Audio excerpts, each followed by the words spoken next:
अजित पवार साहेबांनी घोषणा केली, समजा अर्थसंकल्प मांडलं, ते अतिशय शेतकऱ्यांसाठी फसवं अर्थसंकल्प आहे ते. कारण ज्या आशेने शेतकरी बघत होता, की कर्ज माफ होईल, तर ते कर्ज काही त्यांनी माफ केलं नाही आणि अशा भरपूर योजना दिल्या, त्या सगळ्या योजना फार फसव्या आहे. कृषी पंपाला 7.5 हॉर्स पॉवरपर्यंत आता वीज माफ वगैरे, पण ते 12 घंटे तुम्ही शेतकऱ्यांना वीज देण्यापेक्षा ती माफी देण्यापेक्षा 24 तास तुम्ही वीज द्या शेतकऱ्यांना आणि बाकीच्या ज्या 500 कोटी दिल्या आहेत, कशात दिल्या तुम्ही हमी भाव द्या, त्यांना काही सल्ल्याची गरज नाही. शेतकरी स्वतःच खूप हुशार आहे आणि शेतकरी जेव्हा चांगला पिकवतो त्याला तुम्ही जर भाव नाही दिला, तर तो फार नाराज आणि आर्थिक संकटात जातो. त्यामुळे अजित पवारांनी जे अर्थसंकल्प जाहीर केला आहे ते फार फसवं आहे आणि शेतकऱ्यांच्या तोंडाला पाणी पुसलं आहे. लाडक्या बहिणींना 2100 रुपये, लाडक्या बहिणींना सगळे पैसे दिले आहे आणि महाराष्ट्राची तिजोरी ही खाली केली आहे आणि त्याच्यामुळे सगळं नुकसान झालेलं आहे. म्हणून शेतकऱ्यांचा जे महाराष्ट्राचा पाठीचा कणा आहे, तो मोडण्याचा ही सरकार जास्तीत जास्त भर देत आहे. कर्जमाफी त्यांच्या झाली होती त्यांना. त्यासोबतच त्यांनी जे जाहीरनाम्यात कर्जमाफी दिली होती, म्हणजे जाहीर केली होती, ते कर्जमाफी त्यांनी या बजेटमध्ये मांडली नाही आहे आणि तुरीचा भाव, सोयाबीनला भाव आणि कापसाचा फार बेकार परिस्थिती आहे.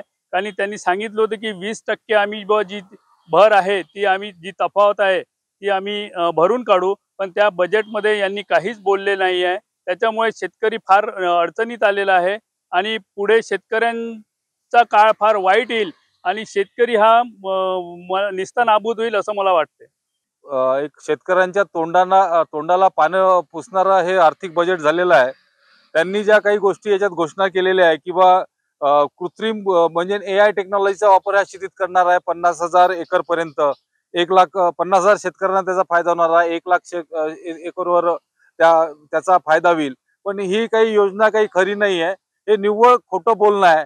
त्यानंतर 2 वर्षात 500 कोटीचा निधी शेतीला कशाला देणार आहे? इकडे शेतीच्या प्रत्येक मालावर जीएसटी कर लावलेला आहे. त्यांनी स्प्रिंकलर घेतलं, त्यांनी ट्रॅक्टर घेतला का, त्यांनी अजून कोणती वस्तू घेतली का? बियाण्यापासून सर्व कर भरावा लागतो. त्यानंतर जो महत्वाचा मुद्दा जो होता तो कर्जमाफीचा, तो कर्जमाफीचा यांच्या अजेंडात, महायुतीच्या अजेंडात यांनी घोषणा केली होती आणि यांनी कर्जमाफी केली नाही. ही येऊन जाऊन इकडे तिकडे आम्ही लाडक्या बहिणीला 35,000 कोटीची तरतूद केली आहे म्हणते आणि शेतकऱ्यांना एकाच टायमाला जर कर्जमाफी दिली तर 44-45,000 कोटीत ती कर्जमाफी एकमुस्त होऊन जाईल. पण हे शेतकऱ्यांना यांना कुठेही कर्जमाफी द्यायची नाही किंवा शेतकऱ्यांना डेव्हलपमेंट शेतकऱ्यांची होऊ द्यायची नाही. शेतकऱ्यांना यांना संपवायचं आहे आणि संपून शेतकरी हा भारतातला नष्ट करायचा आहे. का ज्या शेतकऱ्याच्या भरोशावर जीडीपी देशाचा ठरला जातो आणि शेतकरीच आपल्या भारताची एक कणा आहे, देशाचा कणा आहे. तो अर्थकारणात सर्वात मोठा जर घटक असेल तो शेतकरी आहे.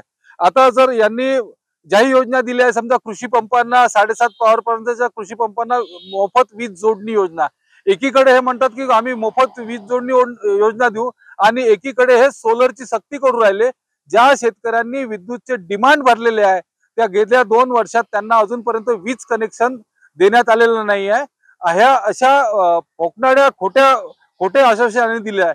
नानांनी देशमुख अंतर्गत कृषी प्रकल्पांतर्गत 351 कोटीची तरतूद करण्यात आलेली आहे. ही यासाठी जर शेतकऱ्यांना तरतूद करायची आहे, कमीत कमी 2,000 कोटी रुपये लावायला पाहिजे होते या प्रकल्पासाठी. निदान काहीतरी शेतकऱ्यांचं भलं झालं असतं. 351 कोटीमध्ये शेतकऱ्यांचं काय भलं होणार आहे? तसंच यांनी पाणी पुरवठ्याला सांगितलं का पाणी पुरवठ्याला आम्ही एवढा योजना देऊ. आज पहा तुम्ही गेल्या 2-3 वर्षाच्या आधी आणि या वर्षीचा पाणीपट्टी टॅक्स पहा, जो कॅनलचा किंवा नदीवरून जे पाणी शेतकरी घेतात, 250 पट यांनी तो टॅक्स वाढवलेला आहे. तो टॅक्स तरी माफ करायला पाहिजे नव्हता. असं हे शेतकऱ्याविषयी असलेलं खोटारड बजेट यांनी आज घोषणा केलेली आहे आणि हे बजेट शेतकऱ्यांच्या हिताचं अजिबात नाही आहे आणि शेतकऱ्यांना यांना कोणत्याही परिस्थितीत पुढे जाऊ द्यायचं नाही आहे.